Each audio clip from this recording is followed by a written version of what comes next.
తాకట్లో ఉన్న బంగారాన్ని విడిపించి ఆ రోజున మార్కెట్ ధర కట్టి మిగిలిన డబ్బును మీకు అందిస్తుంది కొమ్మూరి గోల్డ్.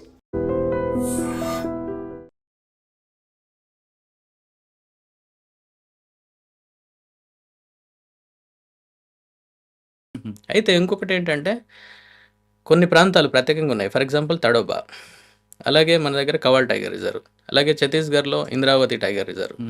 ఇవి టైగర్స్ ఉన్నటువంటి ప్రాంతాలు. వీటిని కనెక్ట్ చేస్తూ కారిడార్స్ అనేటువంటివి ఉంటాయి. కారిడార్ అంటే వసారా అంటాం కదా, ఒక రూమ్ నుండి ఇంకో రూమ్కి వెళ్ళాలంటే మనం కారిడార్ నుంచి వెళ్తాం. అట్లాగే కొన్ని ప్రాంతాలు కారిడార్ ప్రాంతాలు ఉంటాయి. అక్కడ నుంచి కూడా వెళ్తుంటాయి అన్నమాట. అవి వెళ్ళి ఒక ప్రొటెక్టెడ్ ఏరియా నుండి ఇంకొక ప్రొటెక్టెడ్ ఏరియా, లైక్ ఒక టైగర్ రిజర్వ్ నుండి ఇంకో టైగర్ రిజర్వ్ ఏరియాకి వెళ్తుంటాయి.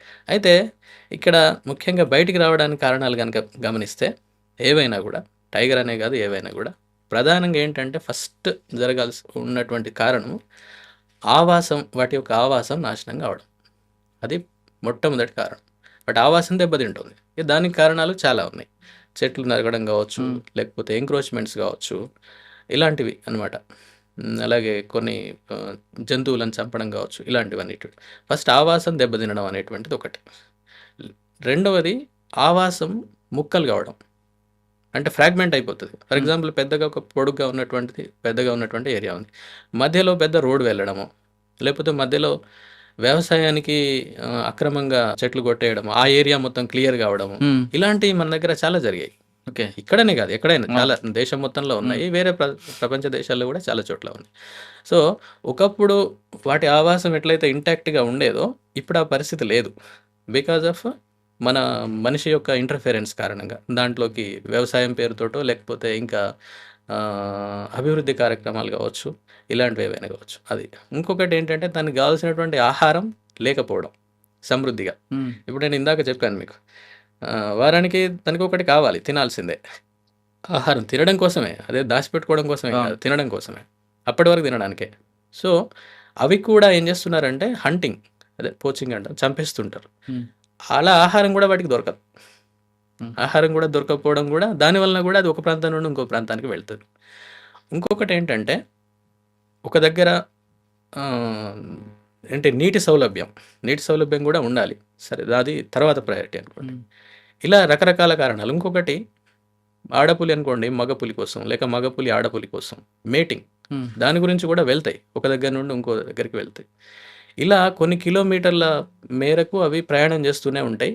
ఈవెన్ కొన్ని వందల కిలోమీటర్లు కూడా వెళ్తాయి. ఇవన్నీ కారణాలు వాటన్నిటికీ కూడా. అంటే అభివృద్ధి కార్యక్రమాలు కావచ్చు, ఆవాసం నాశనం కావచ్చు, లేకపోతే అందులో వాటి యొక్క ఆహారం వాటికి దొరకకపోవడం కావచ్చు, ఇలాంటివన్నీ. ఇంకా కొన్ని సందర్భాల్లో అన్నీ బాగుంటాయి కానీ వాటి సంఖ్య పెరుగుతుంది, టైగర్ల సంఖ్య పెరుగుతుంది. ఫర్ ఎగ్జాంపుల్ తడోబానే అనుకున్నాం. తడోబాలో దేనికైనా కూడా ఒక క్యారింగ్ కెపాసిటీ అనేది ఒకటి ఉంటుంది. అంటే ఒక నిర్దిష్టమైనటువంటి ప్రాంతం ఉందనుకోండి, దాంట్లో ఉండాల్సిన జనాభా ఉండాలి. అంతకంటే పెరిగిందనుకోండి అవి ఉండలేవు.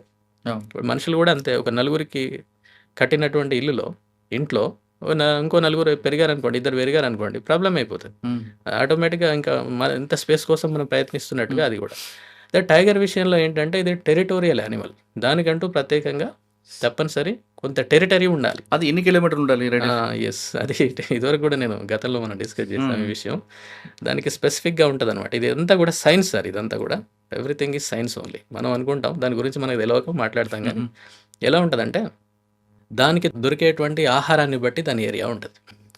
ఫర్ ఎగ్జాంపుల్ ఒక 10 చదరపు కిలోమీటర్ల ఏరియాలో దానికి కావాల్సిన దుప్పులు, జింకలు, ఆహారం, నీళ్లు, అలాగే అన్డిస్టర్బ్డ్ హ్యాబిటాట్, అంటే డిస్టర్బెన్స్ లేనటువంటి ఆవాసం ఉందనుకోండి, చాలు, అంతే. ఇక అది మిగతా ఏరియాకి పోదు, ఇక అవసరం లేదు. ఇంకా 5 కిలోమీటర్లనే ఉందనుకోండి, 5 కిలోమీటర్లే దానికి కావాల్సినవి ఉన్నాయనుకోండి, ఆ 5 కిలోమీటర్ల వరకు దాని టెరిటరీని ఏర్పరచుకుంటుంది. ఒకళ్ళు మీటింగ్ కావాల్సిందే, లేకపోతే అంటే అది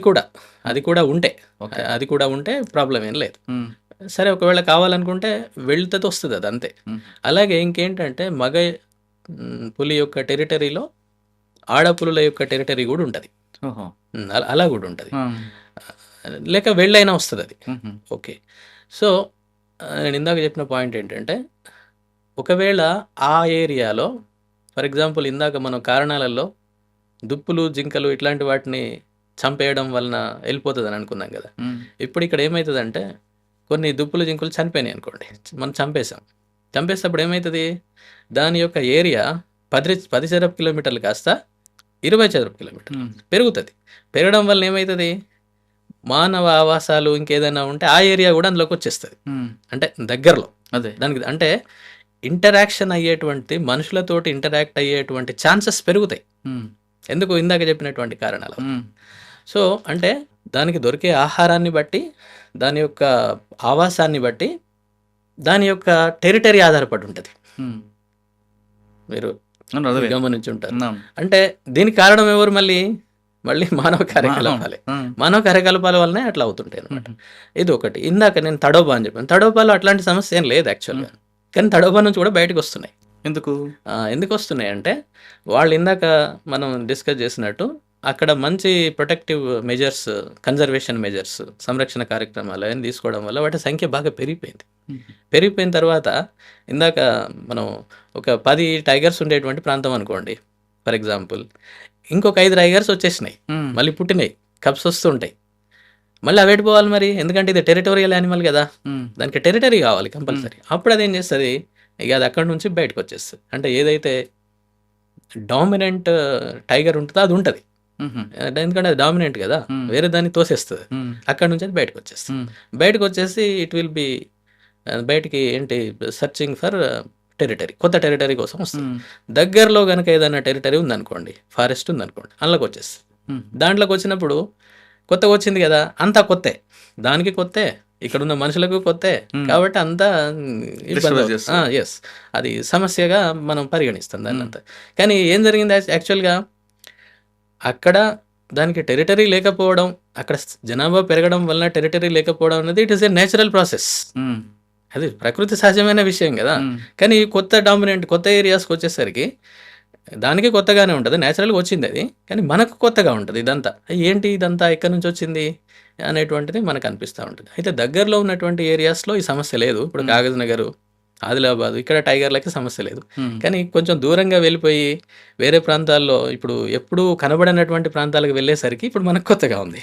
అంటే మనకు కొత్త కానీ అన్ని 100 కిలోమీటర్లు ప్రయాణం చేస్తాయి సార్. అవేంటంటే కొన్నింటికి వాటి యొక్క సహజాతాలు ఉంటాయి అన్నమాట. అంటే బేసిక్ ఇన్స్టింక్ట్స్ అంటాం కదా, ఆ ఇన్స్టింక్ట్స్ ఉంటాయి కొన్నిటికి. ఫర్ ఎగ్జాంపుల్ కొన్ని టైగర్స్ ఇప్పుడు వరంగల్ ములుగు ప్రాంతం నుంచి కూడా ప్రయాణం చేసేటి. నేను ములుగులో పనిచేస్తున్న కార్యక్రమం అది ఆ సమయంలో. అయితే అవి ఏంటంటే అక్కడ ఎవరు అరే ఇప్పుడు పులి ఇక్కడ తిరగడం ఏంటి అని అనుకునేవాళ్ళు. ఎందుకంటే ములుగు అనేటువంటిది అదే స్టార్టింగ్ పాయింట్ ఫారెస్ట్ స్టార్ట్ కావడానికి వరంగల్ జిల్లాలో, పాత వరంగల్ జిల్లాలో. అక్కడ ఇప్పుడు అంటే ఈ మధ్య కాలంలో రీసెంట్ టైంలో అక్కడ టైగర్ ఉంటుందని ఎవరు అనుకోలేదు, కానీ టైగర్ అక్కడ రిపోర్ట్ అయింది. ఎందుకు అంటే అవన్నీ కూడా ఒకప్పుడు ఒక 20 ఏళ్ల కింద, 30 ఏళ్ల కింద, ఇంకా అంతకంటే వెనక గనక పోతే ఆ ప్రాంతంలో అక్కడ టైగర్స్ విపరీతంగా ఉండేటివి. ఇదంతా కూడా మనదంతా కూడా మంచి టైగర్ ల్యాండ్స్కేప్. ఇది టైగర్స్ ఉన్నటువంటి ప్రాంతమే ఒకప్పుడు, కాకపోతే ఈ తరానికి అది ఉన్నట్టుగా తెలియదు. అంటే మన పాత తరంలో ఉన్న టైగర్లకు వాసన చూసుకుంటూ వస్తున్నాయి, నానమ్మ ఇల్లు వచ్చినట్టు. ఎస్ అలా వాటికి నేచురల్గా ఇన్స్టింక్ట్స్ అలా ఉంటాయి. కాబట్టి అదే మూలాలు ఎక్కడ ఉన్నాయని చూసుకుంటూ వస్తుంటాయి, వెళ్ళిపోతుంటాయి. అదే దారిలో అవి వెళ్ళిపోతుంటాయి, in search of territory, in search of mate. Okay, అట్లా అదే ఆడపులి అయితే మగపులి. సార్ ఇప్పుడు ఎక్కడో తడబా నుంచి వచ్చిన టైగర్ ఇప్పుడు రంపచోడవరం ఫారెస్ట్లోకి వచ్చింది అనుకోండి, అక్కడే ఉంచమంటారా, తీసుకెళ్ళి జూలో పెట్టమంటారా? అంటే అక్కడ ఇష్యూస్ ఏం లేనప్పుడు ఉంటుంది సార్, అది ఆటోమేటిక్గా ఉంటుంది, దానికి పెద్ద ప్రాబ్లం ఏం లేదు. దాని యొక్క నేచురల్ హ్యాబిటేట్లో అది ఉంటుంది. కానీ ఎప్పుడైతే అది బాగా ప్రాబ్లం యానిమల్గా మారింది అనుకోండి, అంటే ఇంజురీస్ కావడమో, లేకపోతే బాగా ఎక్కువగా జనాల నుంచి వ్యతిరేకత రావడమో, లేక ప్రాణ నష్టం జరగడం, ఇలాంటి అవకాశం ఉంటే మాత్రం అప్పుడు దాన్ని తీసుకెళ్తారు. అంతేగాని మామూలుగానైతే ఏం జరగదు. ఎందుకంటే సార్ ఒక విషయం, ఇక్కడ టైగర్ యొక్క ఆహారంలో మనిషి అనేవాడు ఉండడు. ఇప్పుడు మీరు ఒక ఎగ్జాంపుల్, అది అక్కడ నుంచి వచ్చింది, అది ఎన్ని ఊళ్ళు తిరిగిపోయింది ఇప్పుడు అంత దూరం వెళ్ళడానికి? చాలా కానీ ఎక్కడన్నా మనుషుల మీద జరిగిందా? ఎక్కడన్నా జరగలేదు కదా. మనిషిలో అంటే దాని యొక్క ఆహారంలో ఉండరు. దాని యొక్క ఆహారం ఏంటంటే ప్రధానంగా అంగ్యులేట్స్ అంటారు, అంటే గిట్టలు ఉన్నటువంటి జంతువులు, వాటిని తింటుంది అది, అంతే, వేరే వాటిని తినదు. అయితే కొన్ని ఇన్సిడెంట్స్ జరగవని కాదు, కొన్ని జరుగుతాయి. అదేంటంటే మిస్టేక్స్. కొన్ని. ఫర్ ఎగ్జాంపుల్ కొంతమంది ఫర్ ఎగ్జాంపుల్ ఇక్కడ బెజ్జూర్ ప్రాంతంలో, రెబ్బెన ప్రాంతంలో 1, 2 ఏరియాస్‌లో ఒక 2, 3 ఏళ్ల కింద జరిగాయి. దాడి చేసి ఒకరిద్దరిని చంపేసింది. వాళ్ళేంటంటే కూర్చున్నారు ఆళ్ళు. ఇట్లా కూర్చున్నప్పుడు అది మిస్టేక్ అవుద్దనమాట. అంటే అది యానిమల్ అనుకుంటది. అచ్చా! మనిషిని ఇట్లా కూర్చున్నప్పుడు. ఓకే. 4 కాళ్ళ జంతువుగా అనుకుంటది. కూర్చున్నప్పుడు ఎలా ఉంటది సైజ్ తక్కువైపోతాం కదా! మనలో సగం 3 ఫీట్లే ఉంటాం. అప్పుడు అదేదో యానిమల్ అనుకోని టక్‌న దాడి చేస్తది. అంటే నిల్చుంటే కట్ చేయదు. నిల్చుంటే ఏం చేయదు. అట్లేం లేదు.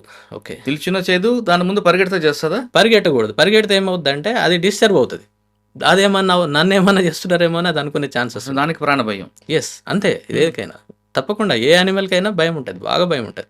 అందుకనే చూడండి మనం ఇప్పుడు ఈవెన్ ఎకో టూరిజం ఏరియాస్‌లో కూడా వెళ్ళినప్పుడు మనకు యానిమల్స్ చాలా తక్కువ కనిపిస్తుంటాయి. టైగర్ లాంటివి అయితే అది మనల్ని చూస్తది చాలా సార్లు గానీ, మనం దాన్ని చూడడం చాలా తక్కువ. హ్మ్. వెళ్ళిపోతుండే. ఎందుకంటే భయం అది. ఒక రకమైనటువంటి భయం వాటిలలో అది ఉంటదనమాట. సహజంగా ఉండేటువంటి భయం. హ్మ్. కొన్ని బాగా ఎక్కువ పాపులర్ ఎకో టూరిజం డెస్టినేషన్స్‌లో మాత్రం కొంచెం అలవాటు పడిపోయి దగ్గరకొస్తుంటాయి. హుహు. అలవాటు పడతాయి అవి. అంతేగాని యాక్చువల్‌గా సహజంగా ఉండే ఏ యానిమల్ అయినా గూడా దానికి భయం ఉంటది బాగా. బాగా అంటే బాగా భయం ఉంటది. అందుకని మళ్ళీ ఎందుకు ఇంకొకటేంటంటే వాటి సెన్సెస్ బాగా స్ట్రాంగుంటాయి. వినడం, హ్మ్. చూడడం బాగా చూస్తదది. మనల్ని ఈజీగా గమనిస్తది. ఈజీగా వింటది. విని రిట్రీట్ అయిపోద్దది దూరంగానే. ఒక 100, 200 మీటర్ల దూరం నుండే మనల్ని గమనించేసి అంటే ఏంటి మనుషులు వినికిడి వినా? లేదంటే యెస్. ఏ ఏదైనా జంతు సౌండ్ వచ్చిందా? ఏ జంతువు అని కాదు. మనుషులు ముఖ్యంగా. హుహు. వేరే వాటితోటి సమస్యలేమి ఉండవు వాటికి. హ్మ్. టైగర్‌కి వేరే దానితోటి ఏం సమస్య ఉంటది? ఏముండదు. వీడు మన కోసం చూడడానికి వెళ్ళిపోద్దేమో అది. అంటే భయం ఉంటది. ఒక రకమైనటువంటి ఎలూఫ్‌నెస్ దూరంగా ఉండడం అనేది. ఏ యానిమల్ అయినా అంతే. వైల్డ్ యానిమల్ ఏదైనా గానివ్వండి మీరు. ఓహ్! వేరే ఏవైనా. సార్ ఒకసారి మనం పులి గురించి మాట్లాడదాం మరొకసారి. పులి ఒక అడవిలో చెప్పిన అడవులు దాని టెరిటరీలో ఉండి వేటకి వెళ్తున్న సమయాన్ని అంటే ఆ ప్రాంతంలో జింకలు ఉన్నాయి, దానికి కావాల్సిన ఫుడ్ ఉందని ఎలా గుర్తిస్తది? అది ఈ ప్రాంతం నుంచి ఇంకో ప్రాంతంకి వెళ్తున్న విషయాన్ని నేచర్ ఏమో చెప్తాదా? లేదు మిగతా జంతువులు ఎలా గుర్తిస్తాయి? పులి వస్తుంది వేట కోసం అని. అంటే వాటికి కూడా సెన్సెస్ ఉంటాయి. ఇప్పుడు ఫర్ ఎగ్జాంపుల్ టైగరు మీరు మామూలుగా ఈ వీడియోలు ఇట్లాంటి వాటిలలో కూడా చూసేదే. నేను కొత్త విషయం ఏం కాదు నేను చెప్పేది. టైగర్ వస్తుందనుకోండి అన్నీ అలర్ట్ అయిపోతాయి. టైగర్ ఎట్లా అయితే నేను ఇందాక ఎన్ని జంతువులు మనుషులను చూసినప్పుడు ఇంకా చూసినప్పుడు అలర్ట్ అయిపోతాయి అని చెప్పినాను కదా! సేమ్ అట్లాగే టైగర్ వస్తుంది అంటే మిగతా యానిమల్స్ అన్నీ కూడా అలర్ట్ అయిపోతాయి. ఎలా తెలుస్తది? సెన్సెస్ అవి అంతే. ఆ సెన్సెస్ ఉంటాయి వాటికి. అంటే ఆ జ్ఞానేంద్రియాలు ఆ విధంగా పనిచేస్తాయి మొత్తం. పైనున్న కొన్ని పిచ్చుకలు, పక్షులు అలర్ట్ ముఖ్యంగా చేస్తాయట కదా? లంగూర్స్ లాంటివి. ఆ! లంగూర్ అంటే కొండముచ్చు అంటాం కదా! అవును. ఆ కొండముచ్చులు పైన ఉంటాయి. ఆ! అయితే మిగతా అన్నిటికంటే కొండముచ్చుకు కింద ఏం జరుగుతోంది కనబడే అవకాశం చాలా ఎక్కువ. ఓహో! కాబట్టి అది గమనిస్తది. గమనించి కాల్ చేస్తది. It is called alarm call. హుహు. అలారం కాల్ అన్నట్టు. అంటే కింద ఏమైనా ముఖ్యంగా స్పాటెడ్ డియర్ ఉంటాయి కదా! ఆ స్పాటెడ్ డియర్ అవి మేస్తుంటాయి మామూలుగా. చుక్కల దుప్పులు. చుక్కల దుప్పులు మేస్తుంటాయి. దానికంటే ఫస్ట్ కనిపించేటువంటిది లంగూరుకు. ఎందుకంటే ఇది చెట్టు మీద ఉంటది కాబట్టి. హ్మ్. అది చూస్తది. చూసి వెంటనే అలారం కాల్ చేస్తది. హ్మ్. చేస్తే అది వెంటనే ఇవి అలర్ట్ అయిపోయి వెంటనే అక్కడి నుంచి వెళ్ళిపోవడమా, లేక గమనించకుండా చూడడమా చేస్తాయన్నమాట. హ్మ్. సో, ఇట్లా ప్రతి ఒక్కటి. ఎందుకంటే అది టాప్ ప్రెడేటర్ కాబట్టి హ్మ్. చంపడానికి అది వేటాడడానికి దానికి తప్పనిసరి అది చేస్తది. సరే అక్కడ జింకలు గుంపుందన్న విషయం పులికెలా తెలుస్తది? అంటే సార్ ఒకటేంటంటే టైగర్ చేసేటువంటిది ఎప్పుడు కూడా దాని వేట విధానం అంతా డిఫరెంట్‌గా ఉంటది. అదేం చేస్తదంటే మనం ఏదో జనం మామూలుగా అనుకునేది ఏంటంటే పరిగెత్తి దాన్ని పట్టుకుంటదని అనుకుంటాం. అవును. కానీ అది ఏం పరిగెత్తదు. హ్మ్. అసలే పరిగెత్తదు. హ్మ్. ఒక దగ్గర కూర్చొని ఉంటది. అంబుష్ ప్రెడేటర్ అంటారు దాన్ని. హ్మ్. అంబుష్ అంటే మీకు ఐడియా తెలుసా? మాటేయడం. ఆ! మాట వేసి అక్కడ కూర్చొని ఉంటదది. ఎక్కడ కూర్చుంటది? దానికి తెలుసు. ఎక్కడ దాని ప్రే దొరుకుద్ది. ఆహారం ఎక్కడ దొరుకుద్ది. వీటికేంటి గడ్డి కావాలి కదా! హ్మ్. గడ్డి ఇతరత్ర జంతువులు ఇవే కదా తినేది. ఆ మెడోస్ అంటే పచ్చిక బయళ్ళు ఎక్కడున్నాయి, తినేటువంటివి ఎక్కడున్నాయో దానికి తెలుసు. ఆ ప్రాంతాల్లో ఉంటదది. అక్కడ కూడా నక్కి కూర్చొని ఉంటది. హ్మ్. లేకపోతే ఇంకొకటేంటి వాటర్. నీళ్ళ కోసం ప్రతి జంతువు రావాల్సిందే కదా! ఆ ప్రాంతం. అక్కడ కూర్చొని ఉంటదది. అంతే. ఇవి ప్రధానమైనటువంటివి. మిగిలినవి కూడా ఉండొచ్చు. కానీ ఇవైతే ప్రధానం. అక్కడ కూర్చొని ఉంటదది. కూర్చొని ఇక వెయిట్ చేస్తూ ఉంటది అంతే. హ్మ్. దగ్గరికి రాగానే ఆ టార్గెట్‌ని చూసుకొని దాని మీద పడతది. హ్మ్. పట్టేసి దాన్ని చంపేస్తది. అంతే. అది కూడా మనం మళ్ళీ ఇంకొక అపోహ ఏంటంటే టైగర్ అంటే ఇగ అన్నీ అదేంటి చేయగానే వేట మొదలుపెట్టగానే ఖచ్చితంగా చంపేస్తదని అనుకుంటారు గానీ హ్మ్. అసలే కాదది. హ్మ్. ఓ 20 సార్లు అది ప్రయత్నం చేస్తే 1 లేక 2 సార్లు సక్సెస్ అవుద్ది. హుహు. అంతే. మిగతా సార్లు అంతా ఫెయిలే. హ్మ్. ఎందుకు? ఇదెంత రెడీనెస్ తోటి ఉందో ఉమ్. ఎదుటి యానిమల్ కూడా తప్పించుకోవడానికి అవి అన్ని ready. రకాలుగా చేస్తుంది. అంతేకాదు దాని శాయశక్తులు అది కృషి చేస్తుంది. ఉమ్. దీనికేమో ఆహారం కోసం ఇది చేస్తుంది, అదేమో ప్రాణం కోసం అది చేస్తుంది. Hmm. కాబట్టి ఇక్కడ దొరకడం కూడా చాలా కష్టం. ఉమ్. అట్లా అయితే ఇలాంటి ప్లేసెస్ చూసుకొని అక్కడ ఉంటుంది అనమాట. Oh. సీక్రెట్గా ఉంటుంది అది. ఉమ్. చాలా పేషెన్స్ ఉండాలి ఉమ్. టైగర్కి. ఏమంటారంటే ఎండ్లెస్ పేషెన్స్ అంటారు. Endless Endless. దానికి అర్థం లేదు. అంత పేషెన్స్ ఉండాలి. ఉంటేనే అది దొరుకుతుంది, లేకపోతే దొరకదు. ఉమ్. ఎందుకంటే ఇదేంటంటే ఒక్కసారి పరిగెత్తలేదు టైగర్. ఉమ్. పరిగెత్తేదో ఏది మన చీతా ఉంది చూసారా, ఆ. చీతా కానీ లెపర్డ్ కానీ వాటిలాగా పరిగెత్తలేదు. అవి వాటి యొక్క బాడీ అదంతా కూడా స్లీక్గా ఉంటాయి, ఉమ్. సన్నగా ఉంటాయి. కానీ టైగర్ అనేది అలా ఉండదు, బాగా రోబస్ట్ ఉంటుంది. అది 200-300 కిలోలు ఉంటుంది. అంటే ఒక పులి 300 కేజీలు బరువు. హైయెస్ట్